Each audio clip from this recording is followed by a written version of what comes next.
All right, today I'm going to start with like a starter deck. This one is the Dragon of Stormwreck Isle, as you can see.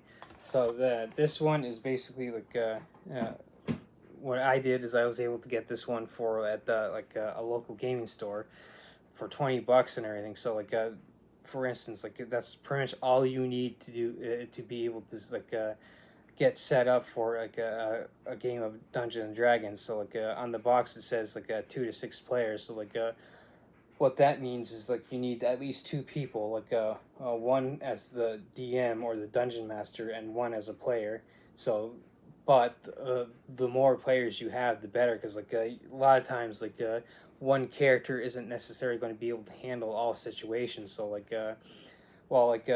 some of the popular classes, like a barbarian, might not necessarily be good at casting or being able to resist magic and everything.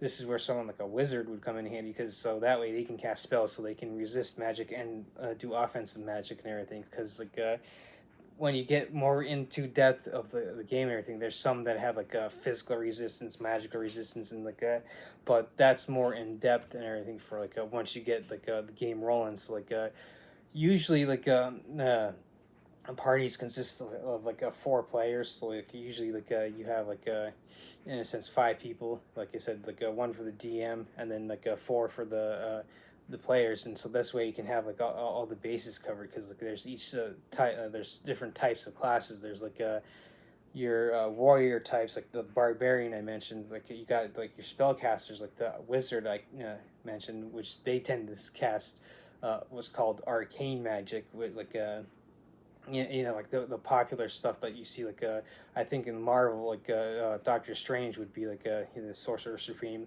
He'd be a good example of someone who would be an arcane spellcaster. And of course stuff from Lord of the Rings, Gandalf would be another example of a wizard. Aragorn in the first book movie in the Fellowship of the Ring, Aragorn as Strider would be a good example of the Ranger class, which is kind of a different class as well.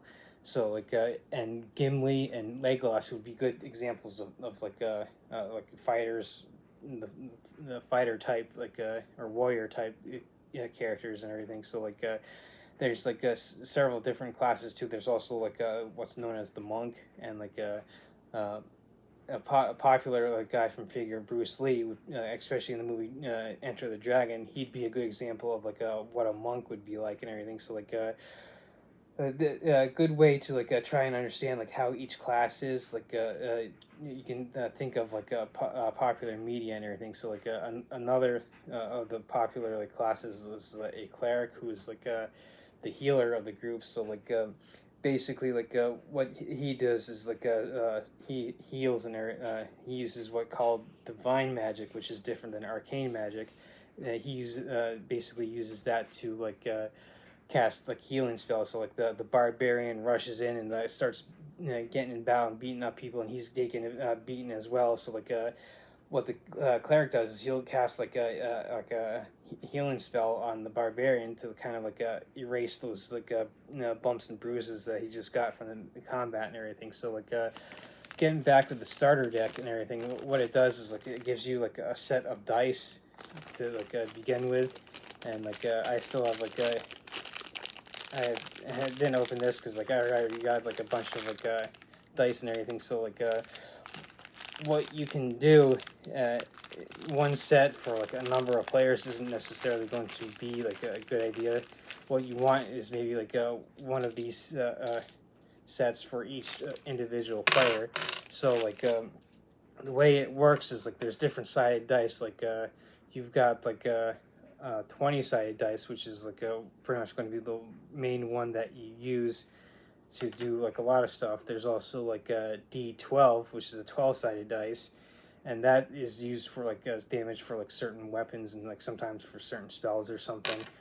And the next smallest one is a D10. So and this one is also used for different types of weapons and stuff and everything. So and sometimes you'll get a second one with actually tens on it, the 10, 20, 30, 40s or whatever, so you can actually roll two of them for like sometimes you might have to roll for a percentage or something. So like now this is the standard dice that everyone's familiar with. It's the six-sided dice because most board games and everything come with these six-sided dice and everything. So like and these are also used for like some weapons, and also like are like quite common for like spells. Like you might have like a spell that like the most famous one, of course, is a fireball. So like I'm using just this as an example. I'll have to look in the book and actually double check on like the actual stats for a fireball. But like say you cast a fireball, you'd would to roll like three of these, and like you add up the damage. So like when you cast the fireball, say you rolled a 3, a 4, and a 5. What you do is add up those to get a total of 12 points of damage and everything. So like another one is a D8, and this one is also used like quite often for like damage for weapons and everything. And like last one is like your pyramid shape is the D4, and this one is primarily used for stuff like spells and everything. So like sometimes like another spell that's quite common is magic missile. Like you'll cast a magic missile and you'll roll like one of these or whatever. So that's the dice set that you'll get, and like it's like I said, a good idea to get like a set for like each individual like player plus the one for the GM, so that way you're not like, oh hey, like, I need this dice. Oh no, you're not wasting time passing dice around. You each have your own set. So like and what you could do is get them color for instance, like all these ones are blue or whatever. What you can do instead is like nifty like dice bag that I got is you can get like ones that like are different colors and everything. So like what you can do is like get like a different color for each side, like get like a red for like a D20 and green for D6 or whatever. And so that way when like you're explaining the game to people, like you can instead of saying like, oh you need a D6, well D6 to say is green, you can like you're going to roll the green dice and everything. So like that would be a good way to like explain the dice and everything. So like because you'll be using like a lot those quite often. So like with the starter set, you also come in and it actually has like the adventure book right here. So like as DM, this is what you're going to be using. So like as on the back, you can see like a couple of the monsters. So like as you flip through like the book and everything, as like kind of like not used to flipping through like this, but like you go through and like as the DM, you go through this book and everything, and like get the overview. So that way, as the DM or dungeon master, you know how to run the adventure itself. So that way, like you're not sitting here like well, as like this is what happens. You're not looking down at the book. You can actually maybe have it open and have like a good like and set it aside, so that way you can sit there and like get to know like interact with your players more. So that way like I said, you're not sitting there buried your face in the book and everything, and like being up and about and being able to interact with your players as like a DM would be much better and everything. So like and also it comes with like the starter set rule book, which is basically a condensed version of the player's handbook and everything. So like for instance, like it has like a welcome to Dungeons and Dragons part, like for the first few pages.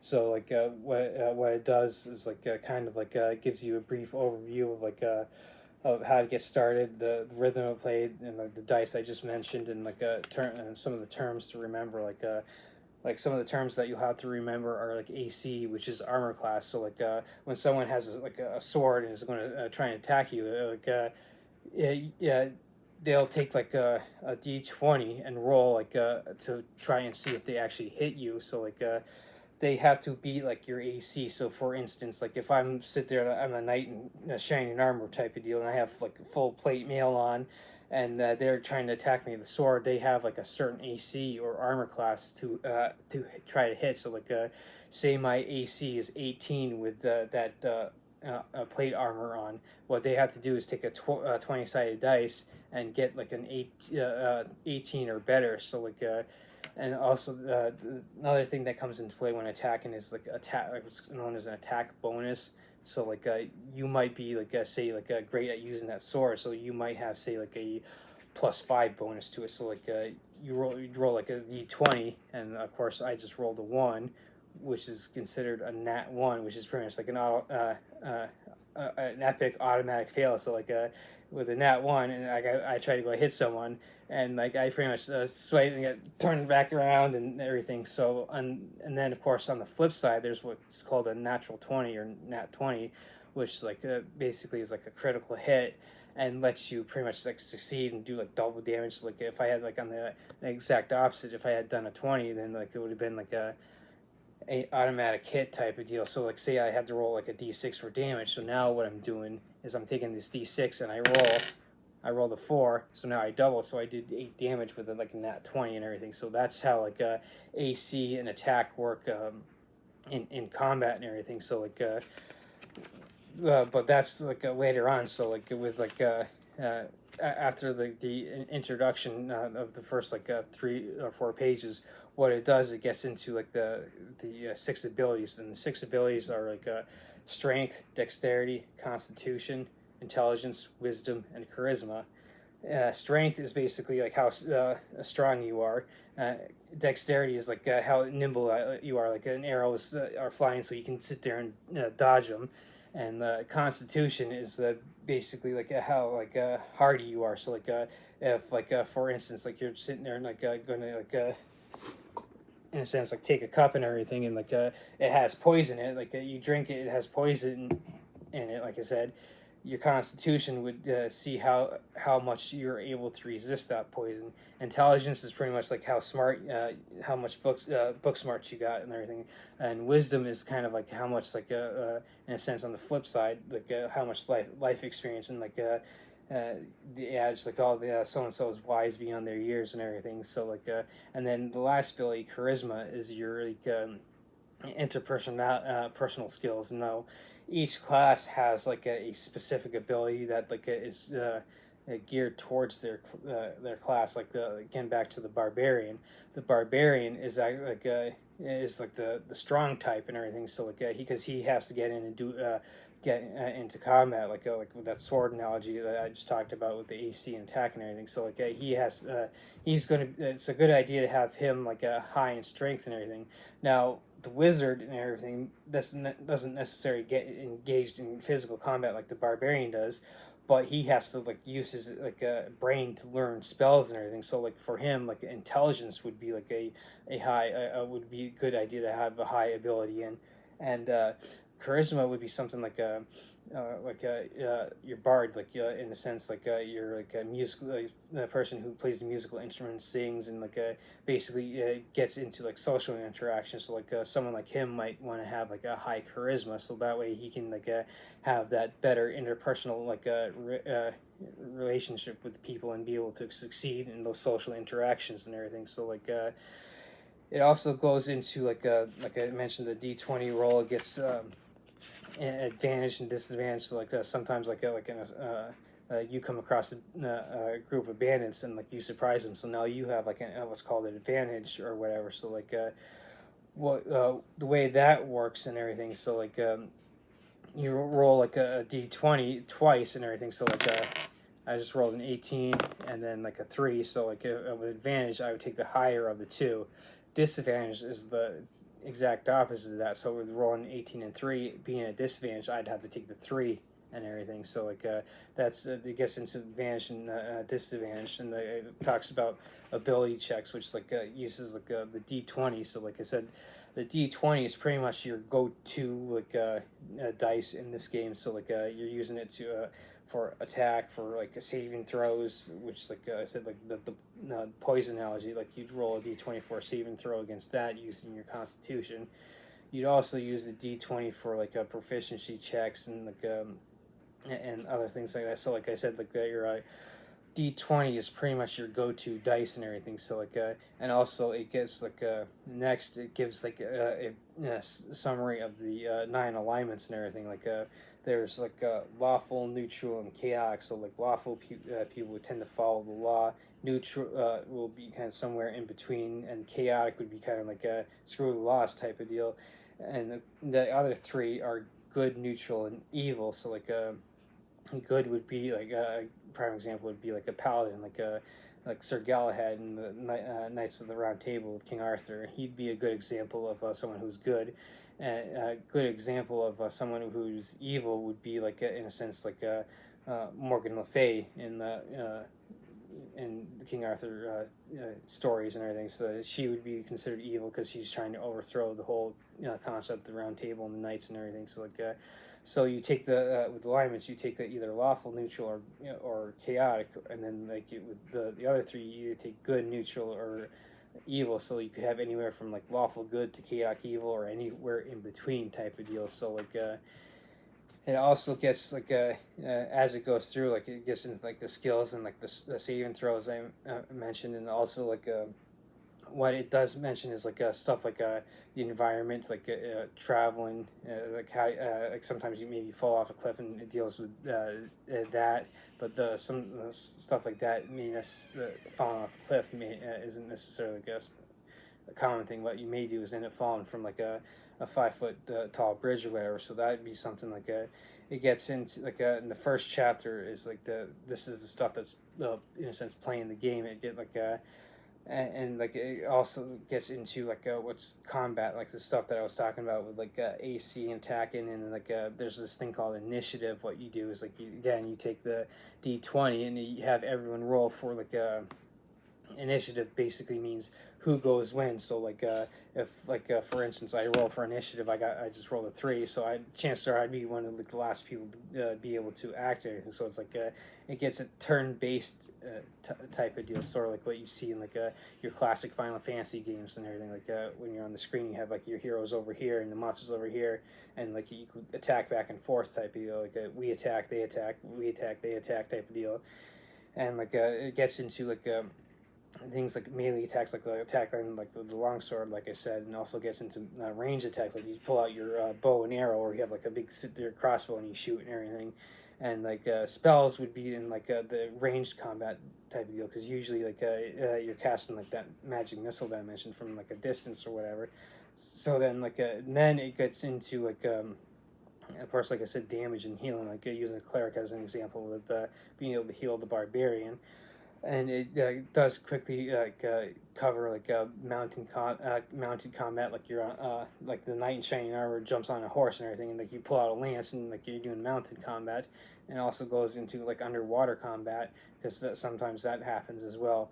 Chapter 2 is pretty much with the it's based on the equipment and everything. So you have the monetary system in D&D is based on coins, lowest is copper pieces, and you got silver pieces, gold pieces, and what's known as platinum pieces. So for instance, copper pieces would be pennies, silver pieces would in a sense be maybe nickels and or dimes, gold pieces could be quite possibly quarters, and platinum pieces could be considered dollars, to kind of use that analogy. But it's not based a tit for tat, one for one type of deal. So the economics aren't necessarily work as what they do in our world and everything. So it also get with the equipment, it gets into the coins to be able to buy and sell the actual equipment, the plate mail that I mentioned, and the long sword. You have to buy that stuff and everything. So it also gets into buying the crossbow, the longbow, and maybe supplies that you need to go on that adventure and everything. So the whole chapter 2 is gets into that equipment and buying and selling it and everything. So the stuff that you would actually use in the adventure itself, the plate mail, the longsword, the crossbow, the horse, or maybe even you buy some food, and you come back from your adventure and you use coins to buy a room at the local inn, or which is pretty much the equivalent to a hotel.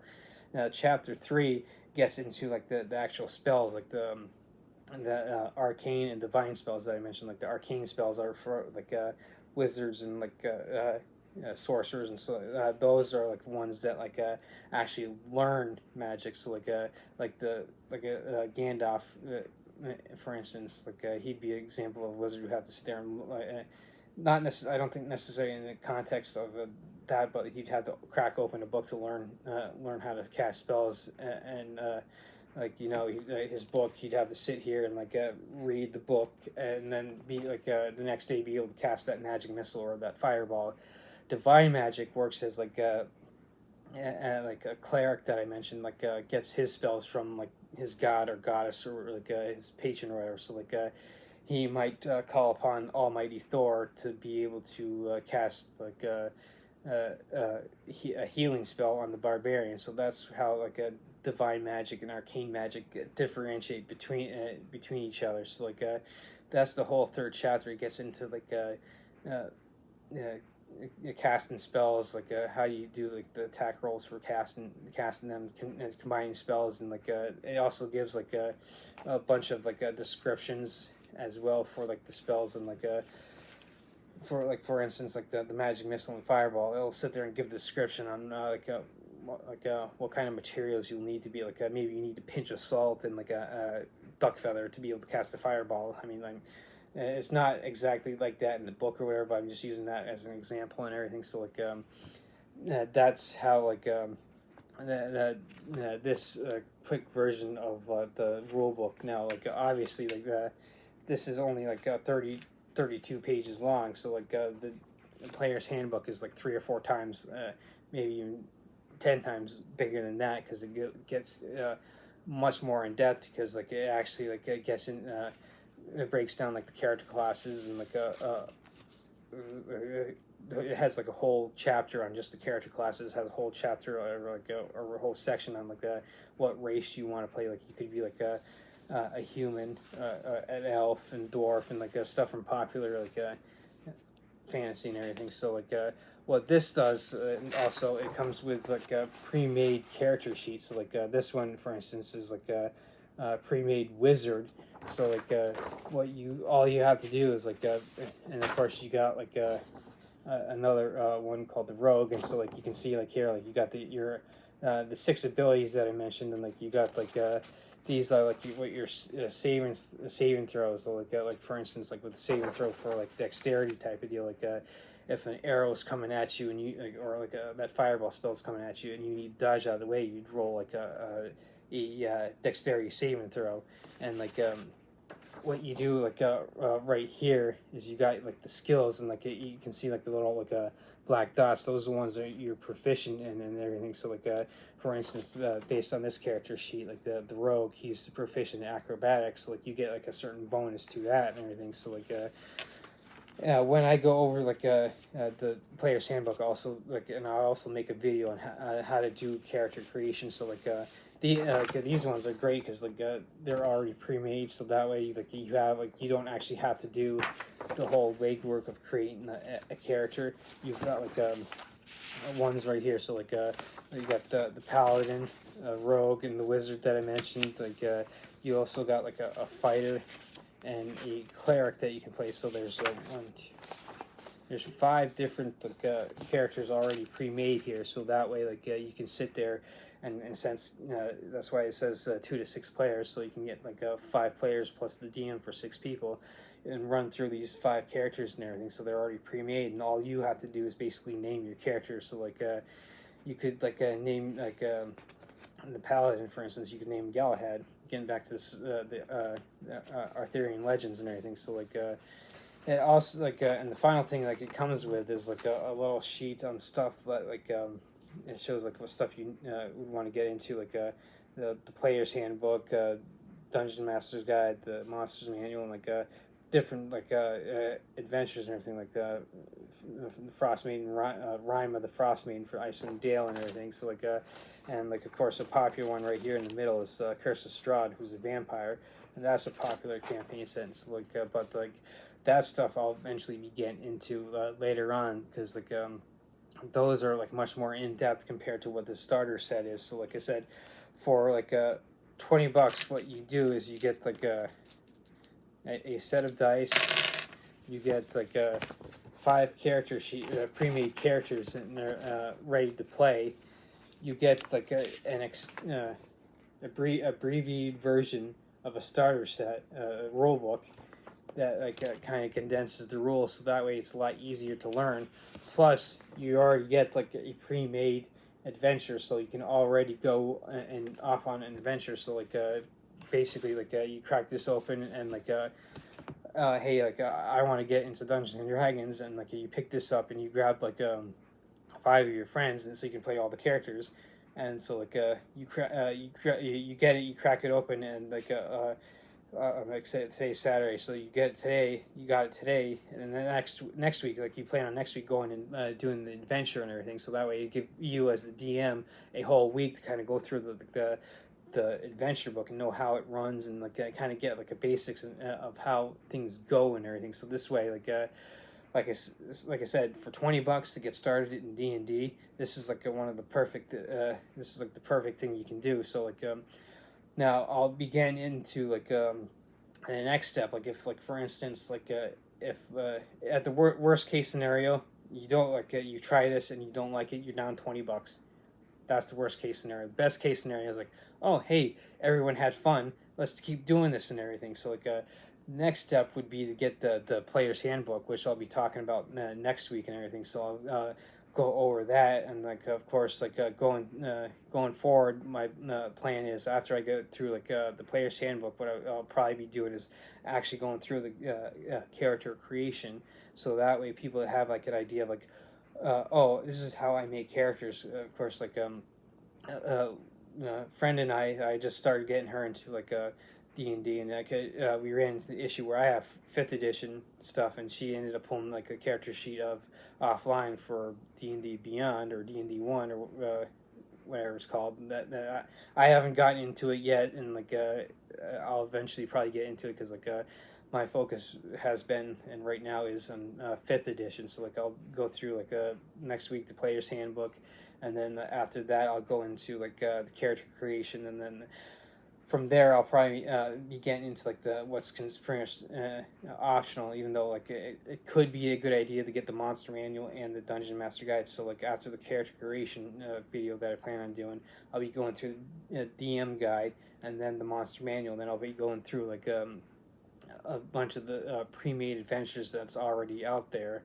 And like by then I'll probably have like a shift gears to start like focusing on the Pathfinder, and then I'll go through a bunch of like this stuff for Pathfinder, and then once I'm done with going through like the few things for Pathfinder, I'll probably switch gears and then like go into like other role playing games, because like not everyone is necessarily into D&D or Pathfinder, because there's also like other like role playing games like a bunch of the ones I mentioned last week in my introductory video. So like next week, like I said, is going to be the player's handbook. So until next week.